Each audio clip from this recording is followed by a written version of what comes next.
Zdravím vás modeli, v tomto videu sa pozrieme na to, aké veci potrebujete do začiatku. Na prvom mieste sú pinzety. Môžete mať na výber klasickú pinzetu, čo máte doma. Je to taká aj trochu lacnejšia varianta. Alebo ak máte lekárničku, tak môžete použiť takúto pinzetu. A prečo sa používa aj pinzeta 600? Na ďalšom mieste tu máme klieštiky alebo odštípačky.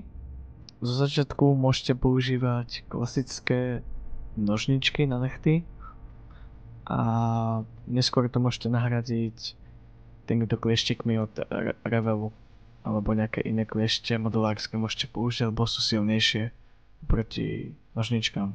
My tu máme lepidlá. Lepidlá sa rozdielujú keby na riedke lepidlá a na lepidlá, ktoré majú hustejšiu konzistenciu.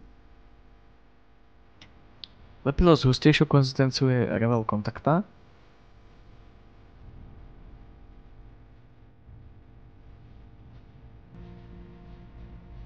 Ktoré sa nanáša takouto trubicou, ktorá samozrejme dlhšia.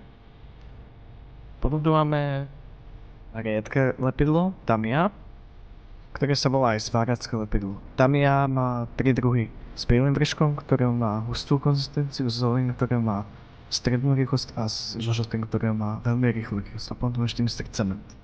V ďalšom mieste tu máme Scalpel, Excel, ktorý použijem. Z začiatku vám kľudne postačí aj vylomovací nožík. Nahradné čepele.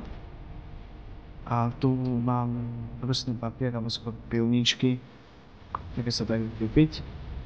Môžete mať takéto, alebo ešte môžete mať brusný papier, alebo ešte železné pilníky.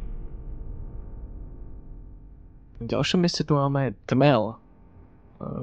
Tuto máme tmel od výrobcu Tamiya, ktorý sa používa na nejaké nerovnosti alebo na nejaké spáry v modeli. Na ďalšom mieste tu máme olejové farby. Olejové farby sa používajú prevažne na nejaký ten wash alebo na nejaké to zašpinenie, ale odporúčam vám asi samozrejme použiť produkt od AK alebo Tamiya, normálny wash. Na ďalšom mieste tu máme riedidlo.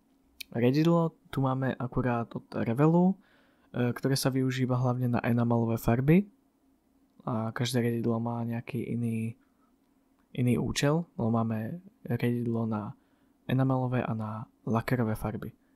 Tu máme riedidlo od Tamiya. Na ďalšom mieste tu máme farby. Prvú farbu, ktorú tu máme, je od Revelu a je to akvarelová farba, ktorá sa riedi vodou.